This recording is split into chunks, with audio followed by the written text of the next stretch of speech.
আসসালামু আলাইকুম। এটিএন বাংলার গ্রামগঞ্জের খবরে সবাইকে স্বাগত জানাচ্ছি তানিয়া ইসলাম। রাত্রি শুরুতেই বিআরবি কেবলস সংবাদ শিরোনাম।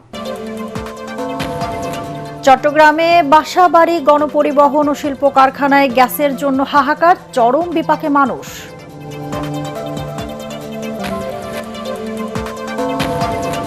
কিশোরগঞ্জের কটিয়াদীতে তিতাসের মূল পাইপলাইনের ছিদ্র দিয়ে বের হচ্ছে গ্যাস, বড় ধরনের দুর্ঘটনার আশঙ্কা।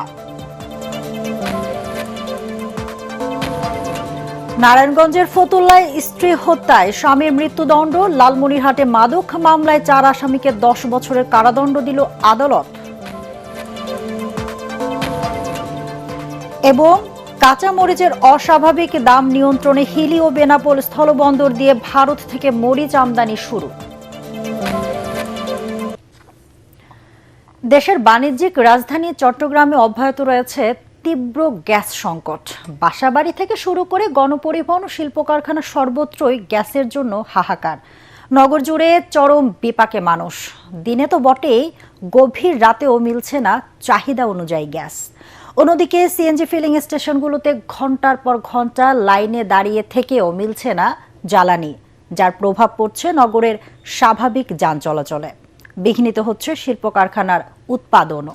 চট্টগ্রাম থেকে ইরফানুল হকের প্রতিবেদন। দিনে তো দূরের কথা, গভীর রাতেও মিলছে না চাহিদা অনুযায়ী গ্যাস। আগ্রাবাদ, হালিশহর, জামালখান কিংবা চান্দগাঁও, চট্টগ্রাম নগরের প্রায় সব এলাকার নিত্যদিনের চিত্র এখন একই। বাসাবাড়িতে পর্যাপ্ত গ্যাস না থাকায় প্রতিদিনের রান্না নিয়ে চরম বিপাকে হাজার হাজার পরিবার। গৃহিণীদের অভিযোগ, গ্যাস না থাকায় দৈনন্দিন জীবনযাত্রা কার্যত অচল হয়ে পড়ছে। কয়দিন গ্যাসের খুব প্রবলেমে আছি। আজকে 10 দিন প্রায় আমাদের চিটংয়ে টোটালি গ্যাস, কোনো জায়গায় গ্যাস নেই। যা হয় কাশে একটু অনেক কম, আগুনের পরিমাণ অনেক কম হয়। এখন আমাদের লাকি চুলাতে রান্না করে খাইতে হয়। রাতের 1টা বাজে আসে, সকাল থেকে বাচ্চারা কিভাবে চলবে, কিভাবে খাবে, খানার জন্য ছেলেরা কান্নাকাটি করে। বাসাবাড়ির গণ্ডি পেরিয়ে গ্যাস সংকটের প্রভাব এখন নগরের রাজপথেও। কদমতলী সহ বিভিন্ন সিএনজি ফিলিং স্টেশনের সামনে এখন গাড়ির দীর্ঘ সারি।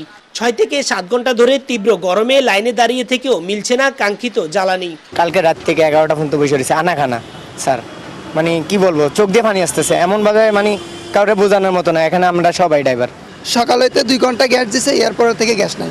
এটা একদম ভয়ঙ্কর আকারে ধারণ করছে। ফিলিং স্টেশনগুলোর এই দীর্ঘ লাইনের কারণে নগরের ব্যস্ততম প্রধান সড়কগুলোতে তৈরি হয়েছে তীব্র যানজট।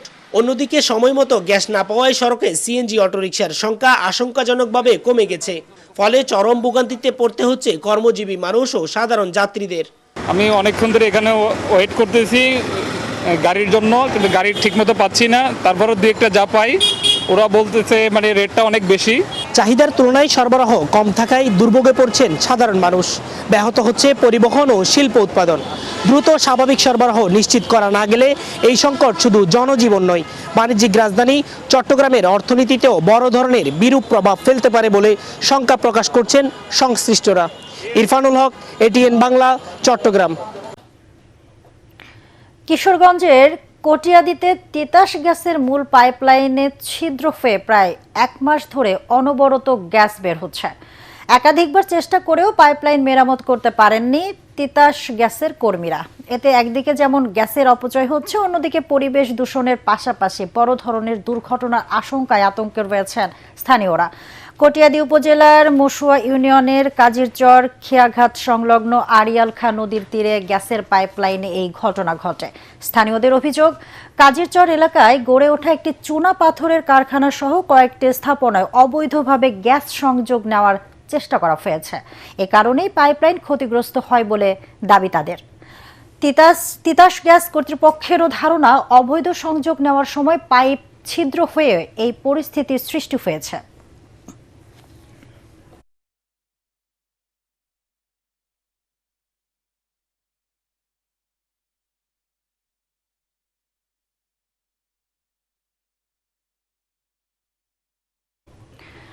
রংপুরে বেগম রোকেয়া বিশ্ববিদ্যালয়ে জুলুমের বিরুদ্ধে জুলাই কর্মসূচির ব্যানারকে কেন্দ্র করে ছাত্র শিবির ও ছাত্রদলের নেতাকর্মীদের মধ্যে সংঘর্ষের ঘটনা তদন্তে 5 সদস্যের কমিটি গঠন করা হয়েছে। এই ঘটনায় 15 জন আহত হয়। সোমবার রাতে বিশ্ববিদ্যালয়ের স্বাধীনতার স্মারক চত্বরে সংঘর্ষের সূত্রপাত হয়। এদিকে বিশ্ববিদ্যালয়ের প্রধান গেটে ছাত্রদলের নেতাকর্মীরা অবস্থান নিয়েছেন, অপরদিকে লালবাগ মোড়ে অবস্থান নিয়েছেন শিবিরের নেতাকর্মীরা। পরিস্থিতি নিয়ন্ত্রণে ক্যাম্পাস এলাকায় কয়েকশো পুলিশ মোতায়েন রয়েছে।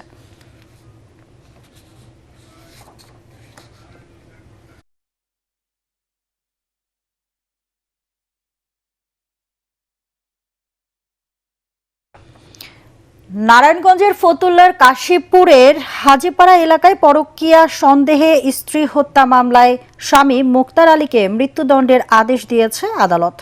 একই সাথে তাকে 20,000 টাকা জরিমানা করা হয়। নারায়ণগঞ্জের অতিরিক্ত জেলা ও দায়রা জজ চতুর্থ আদালতের বিচারক নিভানা খায়ের জেসি আসামির উপস্থিতিতে এই রায় দেন। দণ্ডপ্রাপ্ত মোক্তার আলী গোঘনগর বাড়িটেক এলাকার মুকসেদ আলীর ছেলে। কোর্ট পুলিশের পরিদর্শক আব্দুস সামাদ জানান, 2022 সালের 20 নভেম্বর এই হত্যাকাণ্ড ঘটে। পরে এই ঘটনায় নিহতের মা বাদী হয়ে ফতুল্লা থানায় একটি হত্যা মামলা দায়ের করেন। লালমনিরহাটে মাদকদ্রব্য নিয়ন্ত্রণ আইনের একটি মামলায় 4 আসামিকে 10 বছরের কারাদণ্ড দিয়েছে আদালত। একই সঙ্গে প্রত্যেকে 5,000 টাকা করে অর্থদণ্ড, অনাদায়ে আরও 3 মাসের কারাদণ্ডের আদেশ দেওয়া হয়। দুপুরে লালমনিরহাটের অতিরিক্ত জেলা ও দায়রা জজ আদালত 2 এর বিচারক SM শফিকুল ইসলাম এই রায় দেন। এজাহার ও আদালত সূত্রে জানা যায়, 2022 সালের 18 জুন 15 বিজিবির একটি দল অভিযান চালিয়ে 98 বোতল ফেন্সিডিল সহ 4 মাদক কারবারিকে আটক করে। পরে কালীগঞ্জ থানায় মাদক নিয়ন্ত্রণ আইনে মামলা দায়ের করা হয়। ঢাকার কৃষিবিদ ইনস্টিটিউটে বক্তব্য রাখছেন প্রধানমন্ত্রী তারেক রহমান। আমরা সরাসরি চলে যাচ্ছি সেখানে। বলেছেন বা যেই দলগুলো, অনেকগুলো দল বলেছে, তারা তখন কেউই সংস্কারের কথা বলেনি। পরবর্তীতে এই ঘটনাগুলো সাকি সাহেব ওনার বক্তব্যে তুলে ধরেছেন। পর্যায়ক্রমিকভাবে সেই সংস্কার প্রস্তাব নিয়ে আমরা আমাদের রাজপথের সঙ্গী যারা ছিলেন বহু রাজনৈতিক দলের সাথে আমরা আলোচনা করেছি এবং পর্যায়ক্রমিকভাবে সেটি 31 দফায় পরিণত হয়েছে এবং সে 31 দফা আমরা আনুষ্ঠানিকভাবে জনগণের সামনে উপস্থাপন করেছি। বিশেষ করে এই 31 দফা আমরা জনগণের সামনে উপস্থাপন করেছি আমাদের বিগত নির্বাচনের সময়। রাজনৈতিক দলের সদস্য হিসাবে আমি দৃঢ়ভাবে বিশ্বাস করি যে আমাদের বিগত যে নির্বাচনটি আমরা পার হয়ে এসেছি, যে নির্বাচনে জনগণ বাংলাদেশ জাতীয়তাবাদী দলের পক্ষে তাদের ম্যান্ডেট দিয়েছে, এই নির্বাচনে আমরা জনগণের সামনে আমাদের 31 দফা উপস্থাপন করেছিলাম এবং এই 31 দফা উপস্থাপন করার মাধ্যমে বাংলাদেশ জাতীয়তাবাদী দল জনগণের ম্যান্ডেট পাওয়ার মাধ্যমে একটি বিষয় আমি মনে করি পরিষ্কার হয়েছে, সেটি হচ্ছে 1.5 ঘন্টা চেষ্টার পর নিয়ন্ত্রণে এলো সাতক্ষীরা ব্লিস হাসপাতালের আগুন। সাতক্ষীরা ফায়ার সার্ভিসের উপসহকারী পরিচালক সাইফুজ্জামান জানান, ব্লিস হাসপাতালের গ্রাউন্ড ফ্লোরের অক্সিজেন লাইন থেকে বেলা 1:30টার দিকে আগুনের সূত্রপাত হয়। পরে ফায়ার সার্ভিসের 2টি ইউনিট বেলা 3টার দিকে আগুন নিয়ন্ত্রণে আনে। তবে এই ঘটনায় কেউ হতাহত হয়নি। হাসপাতালে ভর্তি রোগীদেরকে উদ্ধার করে আশেপাশের হাসপাতালে ভর্তি করা হয়েছে। উদ্ধার কাজে সহযোগিতা করেন পুলিশ ও বিজিবি সদস্যরা।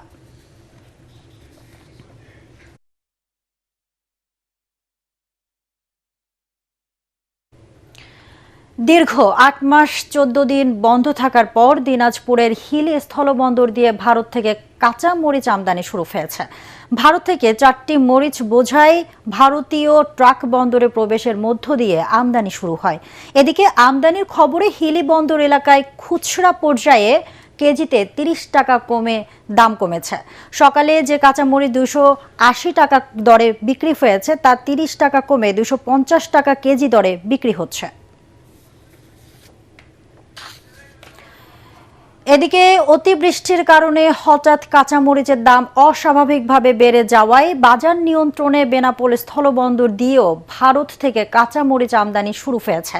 সোমবার সন্ধ্যায় প্রথম চালানে ভারতীয় একটি ট্রাকে 9 টন 200 কেজি কাঁচামরিচ দেশে প্রবেশ করে। প্রতি কেজি কাঁচামরিচ আমদানিতে মোট খরচ হয়েছে 135 টাকা। সীমান্তের ওপারে আরও কয়েকটি ট্রাক কাঁচামরিচ নিয়ে প্রবেশের অপেক্ষায় রয়েছে বলে জানিয়েছেন বেনাপোল স্থলবন্দরের পরিচালক ট্রাফিক শামীম হোসেন। জুলাই গণঅভ্যুত্থানে মেহনতি শ্রমিকদের অবদানের স্বীকৃতি জানাতে চট্টগ্রামে রিকশা মিছিল করেছে জাতীয় নাগরিক পার্টি এনসিপি। দুপুরে নগরের 2 নম্বর গেট বিপ্লব উদ্যান থেকে মিছিলটি শুরু হয়ে প্রবর্তক মোড় পাঁচলাইশ হয়ে মুরাদপুরে গিয়ে শেষ হয়। এতে এনসিপির মহানগর উত্তর ও দক্ষিণ জেলার নেতাকর্মীরা অংশ নেন। এ সময় এনসিপি নেতারা বলেন, জুলাই গণঅভ্যুত্থানে ছাত্র জনতার পাশাপাশি মেহনতি মানুষের ভূমিকাও ছিল অত্যন্ত গুরুত্বপূর্ণ। জামালপুরের ইসলামপুর উপজেলার চর গোয়ালিনী ইউনিয়নের লক্ষ্মীপুর ঘোনাপাড়া ও দক্ষিণপাড়া এলাকায় পুরাতন ব্রহ্মপুত্র নদের ভয়াবহ ভাঙন অব্যাহত রয়েছে। গত কয়েকদিনের ভাঙনে নদীগর্ভে বিলীন হয়ে গেছে অন্তত অর্ধশতাধিক বসতবাড়ি এবং 200 একর ফসলি জমি।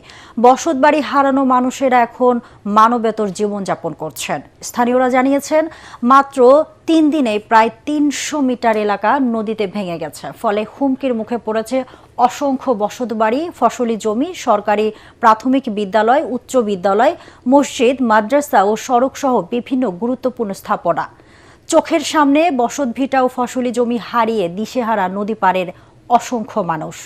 ভাঙন রোধে দ্রুত কার্যকর ব্যবস্থা এবং ক্ষতিগ্রস্তদের পুনর্বাসনের দাবি এলাকাবাসীর।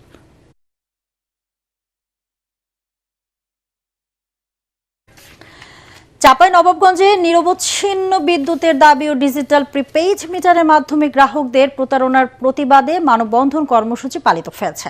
সকালে চাঁপাইনবাবগঞ্জ পৌরসভা ও সদর উপজেলা জামায়াতের উদ্যোগে জেলা প্রশাসকের কার্যালয়ের সামনে এই মানববন্ধন কর্মসূচি পালিত হয়। মানববন্ধনে জামায়াতের কেন্দ্রীয় জেলা উপজেলা পর্যায়ের নেতারা বক্তব্য রাখেন। পরে জেলা প্রশাসক, নেসকোর নির্বাহী প্রকৌশলী ও পল্লী বিদ্যুৎ সমিতির জেনারেল ম্যানেজার বরাবরে স্মারকলিপি দেওয়া হয়। চাঁপাইনবাবগঞ্জের মাঠে মাঠে এখন রোপা আমন ধান আদান নিয়ে ব্যস্ত সময় পার করছেন কৃষকরা। কেউ আমনের চারা রোপণে ব্যস্ত, কেউ জমি প্রস্তুত করছেন, আবার কেউ জমির আইল সংস্কার করছেন। জেলা কৃষি সম্প্রসারণ অধিদপ্তর জানায়, চলতি মৌসুমে চাঁপাইনবাবগঞ্জের 5 উপজেলায় মোট 53,800 হেক্টর জমিতে আমন চাষের লক্ষ্যমাত্রা নির্ধারণ করা হয়েছে। এসব জমি থেকে প্রায় 1,93,128 মেট্রিক টন চাল উৎপাদনের সম্ভাবনা রয়েছে। এ মাসের মাঝামাঝি পর্যন্ত আমনের আবাদ কার্যক্রম চলবে বলে জানিয়েছেন সংশ্লিষ্টরা। আবহাওয়া অনুকূলে থাকলে আবাদের লক্ষ্যমাত্রা ছাড়িয়ে যেতে পারে বলে আশঙ্কা কৃষি বিভাগের। কুড়িগ্রামের উলিপুর উপজেলার বুড়াবুড়ি ইউনিয়নের এক ধর্ষককে গ্রেফতার করে দৃষ্টান্তমূলক শাস্তির দাবিতে মানববন্ধন করেছেন এলাকাবাসী। দুপুরে স্থানীয় সুধী সমাজের ব্যানারে এই মানববন্ধন করেন তারা। মানববন্ধনে ধর্ষিতার স্বামী সহ স্থানীয়রা অংশ নেন। জুলাই গণঅভ্যুত্থান উপলক্ষে শেরপুরে শিশুদের চিত্রাঙ্কন প্রতিযোগিতা অনুষ্ঠিত হয়েছে। জেলা শিশু একাডেমি মিলনায়তনে আয়োজিত এই প্রতিযোগিতায় প্রথম থেকে 10ম শ্রেণীর শিক্ষার্থীদের পৃথক 3টি এবং বিশেষ চাহিদা সম্পন্ন শিশুদের একটি, মোট 4টি গ্রুপে বিভিন্ন শিক্ষা প্রতিষ্ঠানের শতাধিক শিক্ষার্থী অংশ নেয়। জেলা প্রশাসক ও জেলা শিশু একাডেমির যৌথ উদ্যোগে এই প্রতিযোগিতার আয়োজন করা হয়। এতে বিজয়ীদের 5 আগস্ট পুরস্কৃত করা হবে। নড়াইলে নজরুল বর্ষ উপলক্ষে আলোচনা সভা, মনোজ্ঞ সাংস্কৃতিক সন্ধ্যা ও পুরস্কার বিতরণী অনুষ্ঠিত হয়েছে।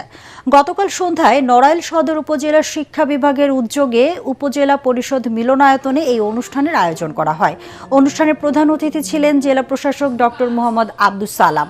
অন্যান্যের মধ্যে বক্তব্য রাখেন অতিরিক্ত জেলা প্রশাসক হোসনে আরা তান্নি, নড়াইল সদর উপজেলা নির্বাহী কর্মকর্তা TM রাহসিন কবির ও জেলা প্রাথমিক শিক্ষা কর্মকর্তা জাহাঙ্গীর আলম। অনুষ্ঠান শেষে বিভিন্ন প্রতিযোগিতায় বিজয়ী শিক্ষার্থী ও গুণী পারফর্মারদের হাতে বিশেষ পুরস্কার তুলে দেওয়া হয়।